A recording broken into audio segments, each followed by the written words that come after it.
Bien, buenos días, buenas tardes, buenas noches, dependiendo del momento en que estén reproduciendo este material. Esta va a ser una clase acerca del método hipotético deductivo, en el marco de la materia de metodología de las ciencias sociales, cátedra Weizmann de la Universidad de Buenos Aires.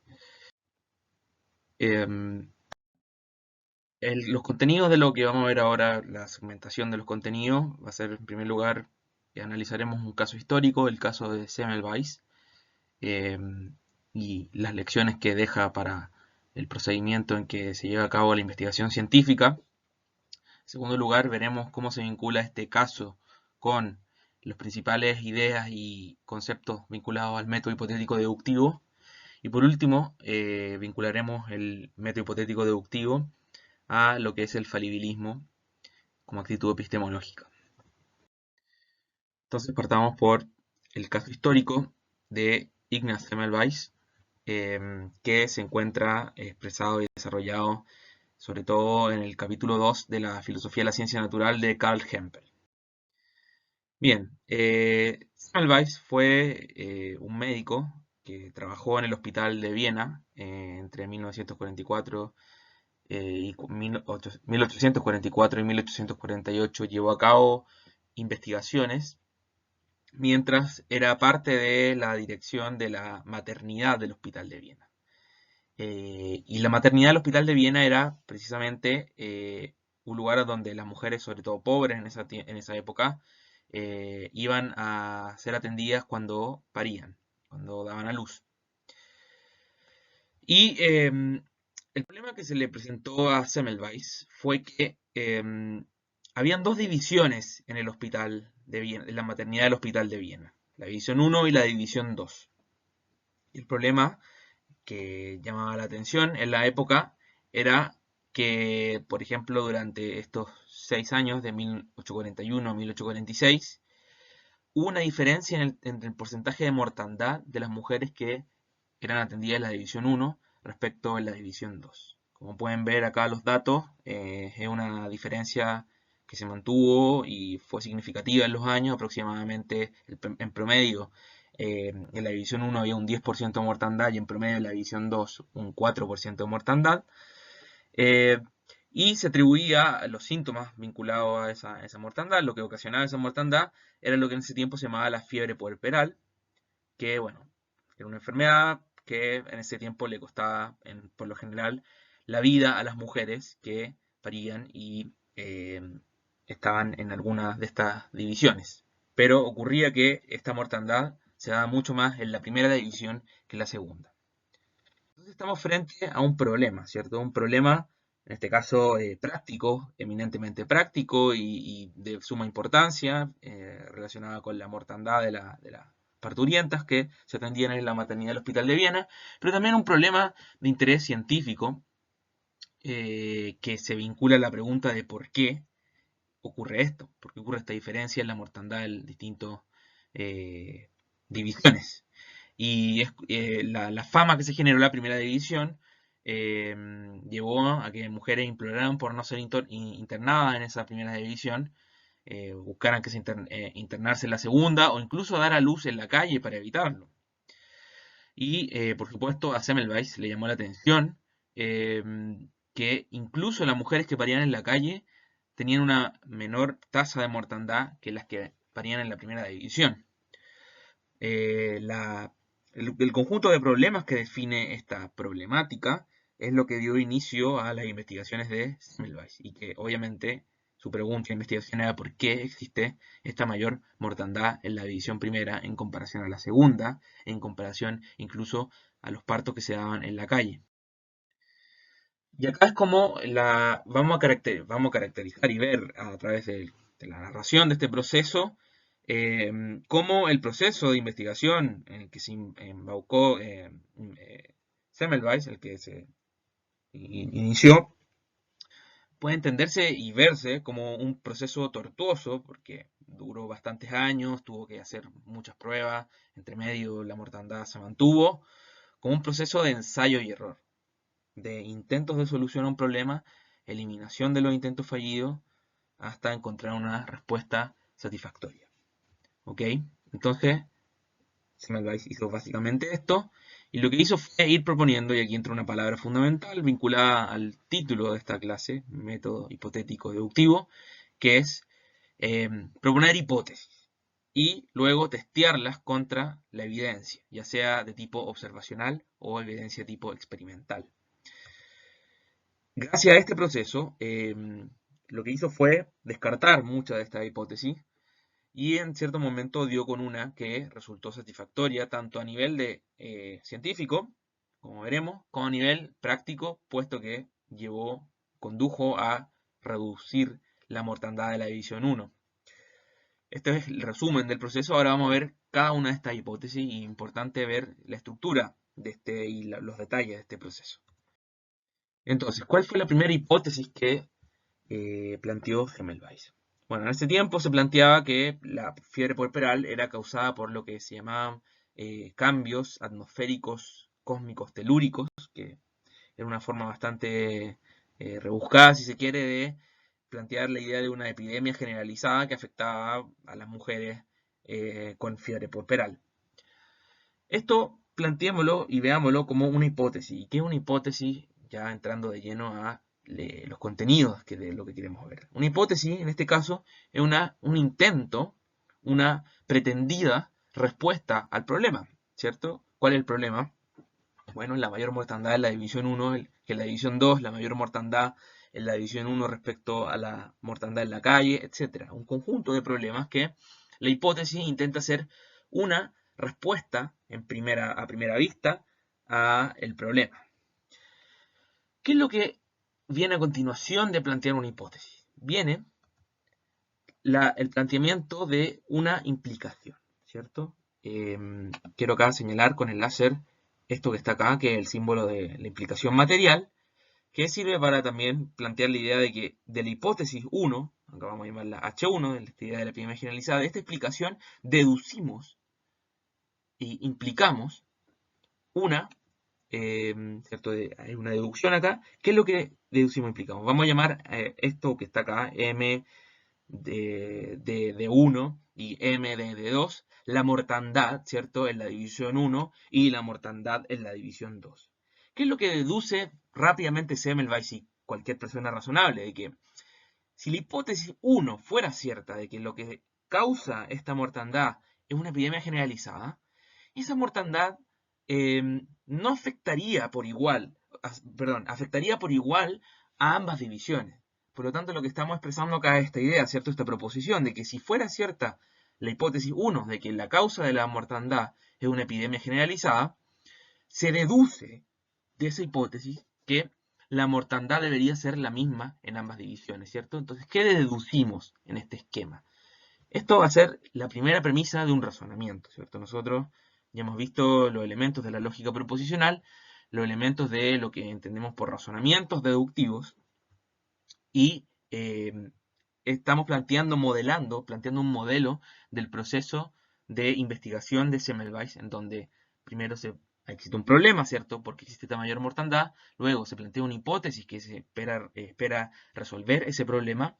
De esa hipótesis se deduce una implicación empírica, y esto es importante, puesto que lo fundamental de esta implicación es que puede ser contrastada empíricamente, como fácilmente lo fue, y tenemos con esto la primera premisa de un razonamiento, ¿ok? Que va a ser el planteamiento de una implicación, ¿cierto? Una implicación que es la deducción a partir de nuestra hipótesis de una implicación empírica.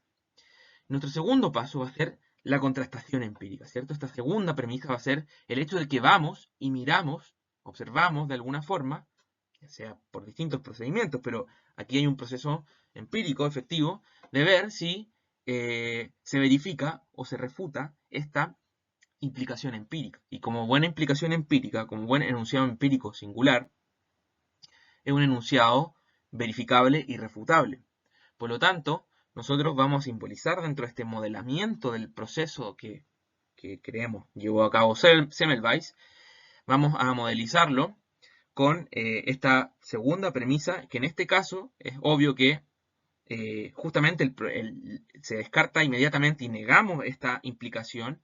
Negamos esta implicación porque justamente lo que dio origen a la investigación fue notar que en la división 1 la mortandad es mayor. Por lo tanto, acá tenemos que no es cierto que la mortandad en la división 1 es igual que la mortandad en la división 2. Pero esto lo agregamos como premisa adicional. Y en base a esto, ¿qué podemos hacer? ¿Qué podemos concluir como razonamiento? Bueno, vamos a verlo más en detalle más adelante, pero nosotros podemos deducir válidamente a partir de estas dos premisas, es decir, una implicación, la negación del consecuente de esa implicación, que sería esta segunda premisa, podemos deducir válidamente la negación del antecedente de esa implicación o condicional material, que vendría a ser en este caso nuestra hipótesis. Entonces, de esto podemos deducir, por eso está el símbolo acá de la conclusión de un argumento deductivo, deducir la negación de H1, ¿cierto? Que es lo que precisamente tenemos acá. Entonces, conclusión que en este caso, ¿cierto? En este caso, ¿cuál es este caso? En este caso en que negamos el consecuente de la implicación material, podemos válidamente, deductivamente, con un argumento válido, concluir la negación de la hipótesis 1, que fue precisamente lo que hizo Semmelweis. Inmediatamente descartó la hipótesis inicial, puesto que razonó de una manera similar a esta. Pero lo que tenemos acá, si se fijan, a diferencia ya del método inductivo, y esto lo vamos a profundizar a continuación, es justamente un ensayo de hipótesis, nuestra primera hipótesis, una contrastación de esa hipótesis, primero deduciendo una implicación empírica, luego sometiendo esa contrastación empírica justamente a la experiencia, contrastándola empíricamente, más precisamente, y a partir de lo que ocurre en esa contrastación, que en este caso fue una negación, deducir algo respecto a nuestra hipótesis original y en este caso eliminarla. Entonces ya vemos operando el proceso de ensayo de una hipótesis y error, eliminación del error mediante la contrastación empírica y la previa deducción de consecuencias, implicaciones empíricas de la hipótesis.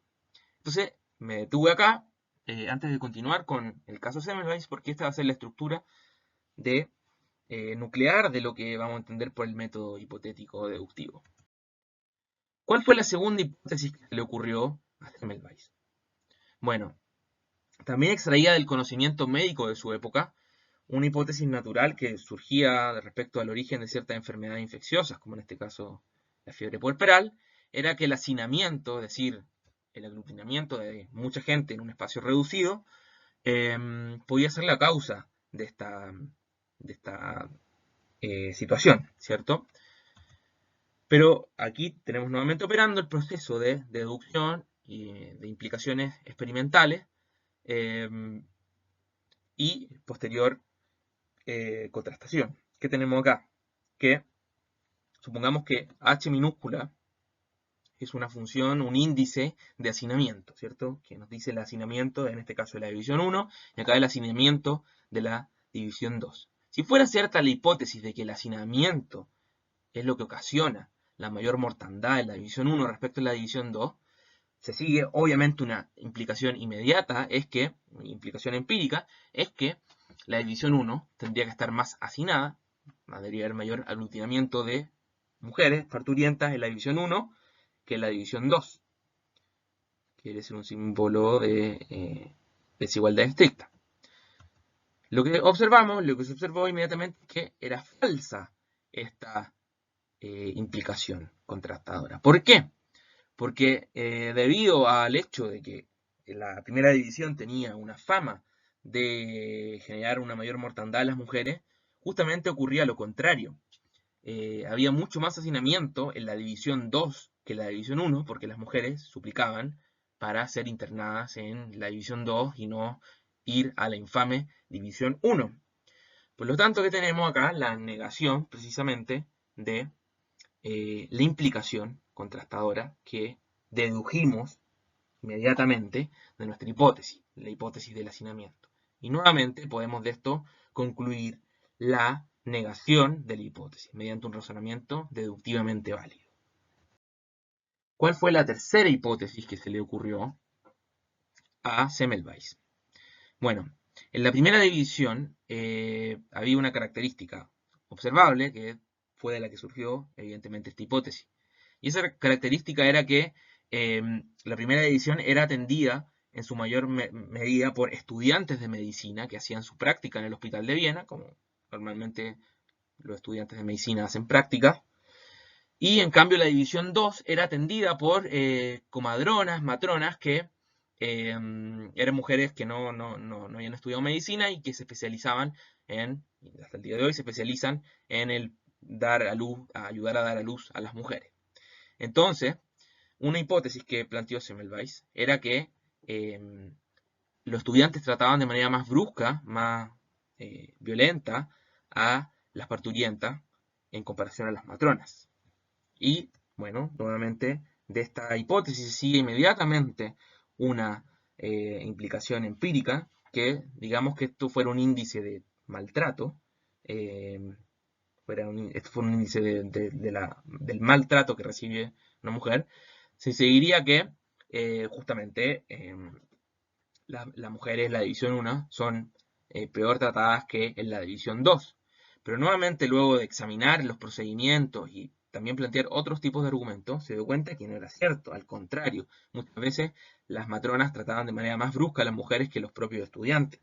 Y otras razones Semmelweis, por ejemplo, que los daños del parto son muchísimo más fuertes y dañinos que cualquier trato que pueda hacer tanto un estudiante como una matrona. Por lo tanto, no pareciera ser una buena hipótesis y nuevamente lo que surge este proceso de contrastación, de deducción de implicaciones empíricas, contrastaciones e implicaciones, en este caso es la negación de la hipótesis original. ¿Ok? Aquí viene una hipótesis que va a dar lugar a una pequeña diferencia respecto a las tres hipótesis anteriores. Vamos a ver por qué. Y es interesante también por otros motivos, que es la siguiente hipótesis. La cuarta hipótesis que se le ocurrió a Semmelweis era que, bueno, en ese tiempo los hospitales obviamente estaban vinculados a la Iglesia Católica y a las mujeres y las personas en general que iban a morir, había un sacerdote que les daba el sacramento de la extremunción, el sacramento que se le da en general a los enfermos terminales. Y ocurría, había observado Semmelweis, que para llegar a la salita donde llevaban a las mujeres que estaban por morir, las apartaban, ¿cierto? El sacerdote, junto con un acólito, tenía que pasar a través de la división 1 y no a través de la división 2, por razones arquitectónicas del hospital general de Viena. Entonces, la hipótesis de carácter psicológico, y que a nosotros nos puede parecer un poco científica o irrisoria, pero que vamos a ver, es perfectamente legítimo plantear una hipótesis de distintas naturalezas, siempre y cuando la contrastación tenga ciertas características, su contrastación empírica tenga ciertas características. La hipótesis era que el paso del sacerdote por la división 1, con su acólito y con incienso y no sé, otras características del rito, generaba un efecto terrorífico en las mujeres de la división 1 que las llevaba a morir en mayor proporción que las mujeres de la división 2. ¿Por qué digo que esta hipótesis tiene ciertas características distintas? Porque fíjense ahora lo que tenemos como implicación contrastadora. La hipótesis 4 era, bueno, que el paso del sacerdote causa la mayor mortandad en la división 1. ¿Y qué fue lo que dedujo como implicación contrastadora Semmelweis? En este caso, dedujo una implicación que vamos a llamar implicación contrastadora experimental. ¿Por qué? Porque su forma es la de un experimento y conduce naturalmente a realizar un experimento. ¿Y cierto? ¿Cuál es el experimento obvio? Bueno, que si fuera cierta esta hipótesis, que el paso del sacerdote por la división 1 es lo que causa mayor mortandad, si fuera cierta esta hipótesis, deducimos de esto, ¿cierto? Acá está nuestra deducción de la implicación, toda esta implicación que está aquí. ¿Qué es esta implicación? Dice que si fuera cierta la hipótesis de que el paso del sacerdote causa la mayor mortandad, entonces deducimos eso, de que si hacemos que no pase el sacerdote, esto lo simbolizamos como no S, negación de S, entonces la mortandad va a igualarse, ¿cierto? Si hacemos que no pase el sacerdote por la división 1, antes de dar la extrema unción a las mujeres que estaban en esta salita y para llegar a la cual tenía que pasar por la división 1. Deducimos eso, ¿cierto? Y esto obviamente tiene la forma de algo que puede ser experimentable, ¿cierto? Y no tenemos que pensar un experimento como algo muy complicado en un laboratorio. En este caso, simplemente se redujo a, bueno, pedirle al sacerdote, convencerlo de que no pasara por la división uno. Y lo logró, y hizo que pasara por la división, que no atravesara ese recorrido, cuestión que no se pudiera decir que existiera un efecto psicológico en la división uno y no en la división 2. Y cuando hizo esto, hizo este experimento y obtuvo los datos, se dio cuenta que era falsa. Ocurrió esto, de que no pasó al sacerdote efectivamente y no ocurrió que se igualara la mortandad en ambas divisiones. Otra forma de decirlo es que se mantuvo la diferencia entre ambas divisiones, la división uno y la división 2. Por lo tanto, tenemos la negación de este consecuente que está acá. Esto es una forma equivalente de negar un condicional. No se preocupen si ven una conjunción acá porque es básicamente otra forma de expresar la negación de este condicional que está acá. Y de ello concluimos nuevamente la negación, en este caso, de la hipótesis del sacerdote. Vamos a hacer un pequeño paréntesis para eh, plantear, analizar un poco esta diferencia entre estos dos tipos de evidencia, ¿cierto? La que guiaron las primeras tres hipótesis y la que guió esta cuarta hipótesis, la del sacerdote, ¿cierto? Las primeras tres hipótesis fueron contrastadas con evidencia observacional, con datos que ya se disponían, que no implicaban hacer un experimento y generar nuevos hechos, ¿cierto? Que llevaran a contrastar esta hipótesis.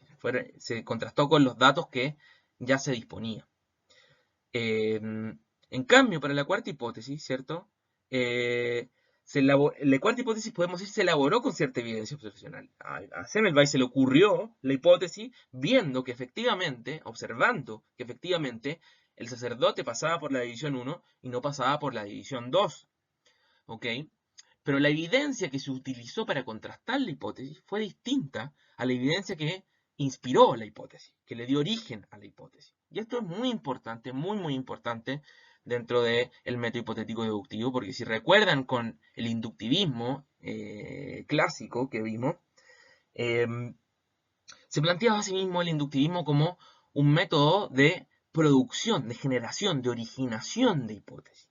Y lo que estamos viendo acá es que la contrastación, es decir, ese aspecto crucial que lleva a los científicos a rechazar o aceptar hipótesis, eh, se hace con evidencia por lo general distinta a la que la origina. ¿Ok? Entonces, tenemos lo que estamos diciendo acá, que para la cuarta hipótesis la evidencia observacional con la que se elaboró la hipótesis es distinta a la que se utilizó para contrastarla. Entonces, lo que podemos decir es que la implicación contrastadora experimental, en este caso, el experimento que se hizo tiene una mayor calidad o es más apta para contrastar la hipótesis que la evidencia observacional que se utilizó para elaborarla. ¿Y en qué constituye esta distinta calidad? Bueno, es un tema de discusión muy amplia que no vamos a entrar acá. Lo importante es que se tenga en cuenta que por lo general en la ciencia la evidencia contrastadora no es la misma que la evidencia que puede generar una hipótesis y en general la evidencia contrastadora tiene ciertas características que la hacen mejor para esa contrastación. ¿Okay? Entonces vamos con la quinta hipótesis, la última hipótesis eh, que rechazó Semmelweis y que también contrastó experimentalmente, que era la posición de las mujeres, que tiene que ver con que en la primera división se recostaba a las mujeres que habían tenido un parto, no recuerdo si era lateral o de espalda, y en la otra división se las recostaban de forma opuesta, de espalda, si la primera división era de forma lateral o a la inversa. Entonces, bueno, acá tenemos nuevamente una observación que observa justamente una diferencia entre ambas divisiones y que da origen a una hipótesis. Esta hipótesis acerca de que la causa o lo que provoca la ocurrencia de la mayor mortandad en la división 1 es la posición. Nuevamente, esto conduce a una implicación contrastadora experimental, en este caso, que es la implicación obvia, ¿cierto? De que, bueno, si fuera cierta la hipótesis 5, de que la posición es la que causa esto, entonces, si igualamos la posición en la división 1 y en la división 2, si la posición se vuelve igual, entonces la mortandad también debería igualarse. Y lo que se observó nuevamente es que se hizo ese experimento, se llevó a cabo este acto y no ocurrió lo que planteaba este condicional, que es nuestra implicación contrastable experimental. La mortandad se mantuvo más alta en la división 1 respecto a la división 2. Por lo tanto, nuevamente, descartamos la hipótesis 5. ¿Ok? Como ven, cuando utilicé la palabra tortuoso proceso de ensayo-error, no estaba exagerando, porque estos intentos de investigación se llevaron a cabo a lo largo de 1844 hasta 1847, durante 3 años. Le llevó a Semmelweis a generar bastante molestia en el hospital por todos los requerimientos que hacía el sacerdote, al tema de las posiciones, a inspeccionar, a que levantaran estadísticas respecto a una serie de cosas. Y en ese sentido, habiendo probado 5 hipótesis y rechazándolas todas, bueno, se tiene un proceso de ensayo-error en donde hay ciertas dificultades y uno podría ya generar cierta eh, desesperación o abandono incluso de la investigación. Pero ¿qué ocurrió? La pista acerca de que lo llevó a Semmelweis a plantear la conjetura, que vamos a llamar la conjetura ganadora en el sentido de que es la que resultó airosa de este proceso de investigación, fue la siguiente.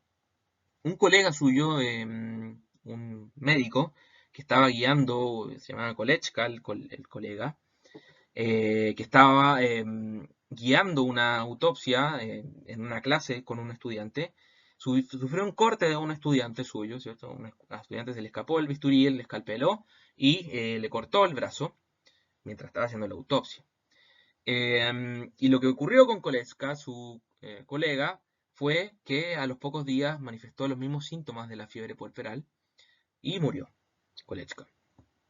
Entonces, a Semmelweis se le ocurrió la siguiente hipótesis, ¿cierto? La conjetura ganadora. Y fue la siguiente, que la muerte por fiebre puerperal se debía a que las pacientes, las parturientas, eran atendidas, ¿cierto?, por los estudiantes, luego de que estos realizaban autopsias como parte de su entrenamiento médico y solamente se lavaban las manos superficialmente. En ese tiempo, como notarán, no existían los procedimientos de antisepsia que existen hoy en cualquier hospital, en cualquier servicio médico. La higiene era muy rudimentaria, por no decir mala, en el sentido de que, por ejemplo, luego de hacer una autopsia, no se desinfectaban las manos asiduamente, no utilizaban guantes, por ejemplo, tampoco. Y la hipótesis de Semmelweis era que las parturientas eran contaminadas con la materia cadavérica que llevaban los estudiantes luego de haber examinado, de haber hecho una autopsia, y que eso causaba la muerte por fiebre puerperal. Porque recuerden que en la división 1 era atendida mayormente por estudiantes, mientras que la división 2 por matronas que no hacían autopsia y por lo tanto no tenían este problema. ¿Cuál es la implicación contrastadora un poco obvia de la que hizo, que fue la que hizo Semmelweis? Es que, bueno, si se lavaban los estudiantes las manos con cal clorurada, que en ese tiempo era un desinfectante, o sea, era uno de los desinfectantes más potentes, es decir, se hacía una limpieza profunda de las manos luego de hacer autopsia y antes de examinar a las parturientas, entonces la mortandad en ambas divisiones se iba a igualar. Y bueno, Semmelweis instrumentó esta medida y lo que ocurrió, que hay un gráfico de lo que fue ocurriendo en los distintos años, ¿cierto? Acá tenemos lo que la mortandad en la división 1 y la división 2, luego de la intervención de Semmelweis en el año 47, el año 48 dejó de haber esta diferencia e incluso en el año 1850 la mortandad en la división 1 fue mucho menor que en la división 2. Y bueno, acá tenemos dato directo que la división en el año 48 inmediatamente la mortandad disminuyó a 1,27 en la primera división y 1,33% en la segunda, lo cual nos iba a plantear el esquema lógico de lo que tenemos acá y que es distinto a todos los casos anteriores porque en este caso, bueno, tenemos nuestra hipótesis, vamos a llamarla H estrella, deducimos de eso de nuestra implicación contradictoria experimental de que sí se lavan las manos, simbolizado por L, entonces la mortandad se igualará. En este caso ya no tenemos una negación del consecuente porque se verificó el consecuente. Se lavaron las manos y la mortandad se igualó. Pero acá, si recuerdan, un poco de lo que mismo es lógica, le hago la siguiente pregunta, retórica, porque no tengo enfrente a alguien que pueda contestar. ¿Qué se puede deducir de esto? Obviamente no se puede, en este caso, deducir la negación de la hipótesis, ¿cierto? La negación de la hipótesis del antecedente de este condicional la deducíamos cuando negábamos el consecuente mediante nuestra contrastación experimental, cuando negábamos el consecuente de esta implicación. Pero en este caso lo estamos afirmando. La pregunta, ¿podemos deducir válidamente, por ejemplo, la afirmación de la hipótesis a partir de esto? Y vamos a ver más en detalle que no podemos hacerlo. Entonces, algo importante que aprovechamos de plantear directamente es que ahora es que lo que llevó este resultado llevó justo a aceptar la hipótesis de que la causa de la muerte de las mujeres en la edición 1 era el mal lavado de manos de los estudiantes luego de hacer autopsias. Pero vamos a plantear que la aceptación de una hipótesis no necesariamente es lo mismo que la verificación de ella. Y esto tiene que ver con que la pregunta retórica que hice antes, acerca de si podemos deducir la afirmación del antecedente del condicional luego de que afirmamos su consecuente, es no. No podemos deducirlo mediante un argumento deductivamente válido. Hacerlo significaría cometer una falacia, la falacia de la afirmación del consecuente, que es justamente una falacia lógica, es un argumento que no es deductivamente válido.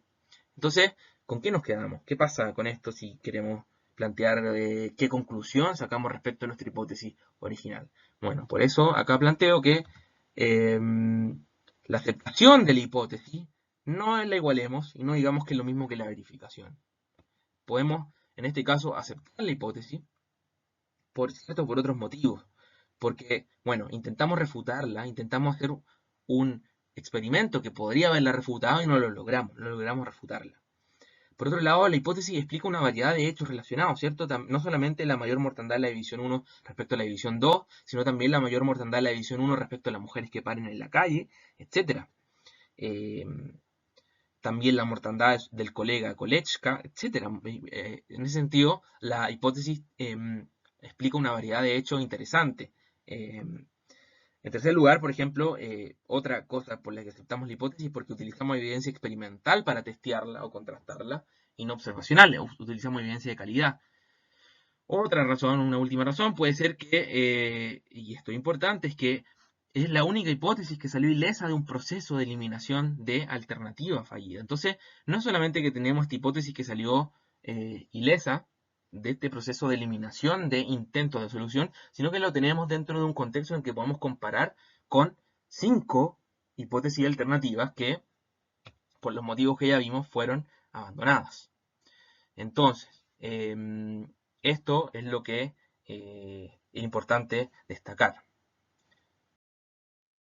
Y también es importante destacar que porque, otra razón por la cual no podemos decir que la aceptación que este proceso produce respecto a nuestra hipótesis es igual a la verificación.